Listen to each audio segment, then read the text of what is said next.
Hello à tous, c'est Alex et aujourd'hui je vous propose de voir des notions de debug en moins de 5 minutes. C'est parti. Cette vidéo pourrait marcher dans n'importe quel environnement qui n'est pas de la console. Mais évidemment, en pratique, je vais vous montrer comment créer des outils pour débugger simplement.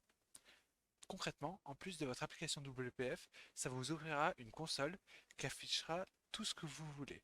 Et on va essayer de rendre ça clean un minimum.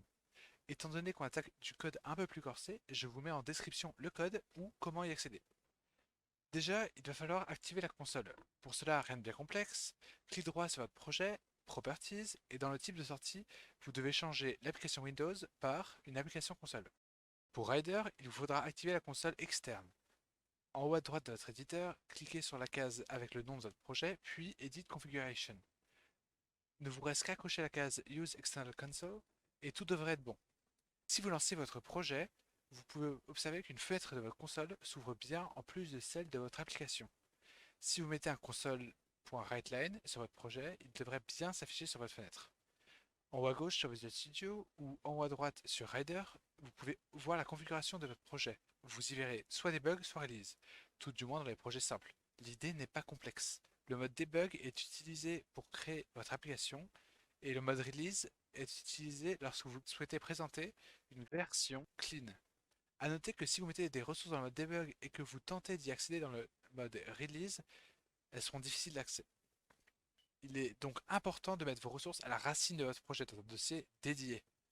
On va donc essayer de faire une classe qui n'écrira dans console qu'en mode debug et qui n'écrira rien du tout dans les autres modes. Vous allez voir, ce n'est pas très complexe. Dans votre projet, créez une classe logger. Dans cette classe, il vous suffit de créer la fonction statique write qui prend en paramètre un string, le texte que vous voudrez afficher. Il faudra maintenant écrire #ifdebug et un endif à la ligne d'après. Tout ce qui sera entre ces deux balises ne sera exécuté qu'en mode debug. Il ne reste qu'à mettre le console.write et tout sera good. Pour appeler cette fonction, il vous suffit de faire, n'importe où dans votre programme, logger.write avec votre texte entre parenthèses. Et ce texte s'affichera que lorsque vous le souhaiterez, donc c'est-à-dire en mode debug. A noter que vous pouvez parfaitement écrire if release, enfin #if release, si vous voulez vérifier ce mode. Pensez juste également à le refermer.